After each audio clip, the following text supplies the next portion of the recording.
Tahu saya semenjak beliau dilantik menjadi bupati itu, pasca pemilihan tahun 2006, itu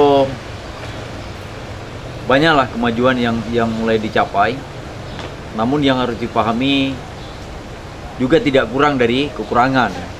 Yang mungkin ada sejumlah program yang memang terbentur dengan program lainnya yang seperti yang sesuai dalam tertuang dalam visi misi dan rencana pembangunan itu tidak terwujud.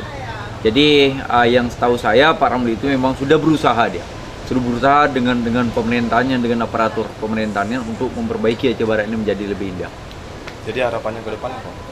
Harapan kita ke depan, kebetulan saya pun selaku Ketua Partai Rakyat Aceh, Kabupaten Aceh Barat, bukan kebetulan, memang sudah kita usung Pak Ramli itu menjadi calon bupati ke depan.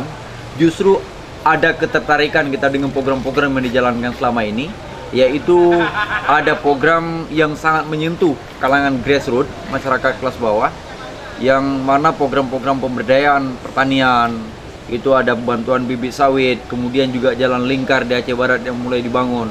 Kalau dulu kan kita ibaratkan orang dari kampung membawa sesuatu hasil panen dia ke kota, sampai kering, sampai layu, belum tentu sampai ke kota. Tapi sekarang dengan ada jalan itu kan sudah sangat lempang. Jadi itu memang terlihat sudah di pedesaan dan di kampung-kampung.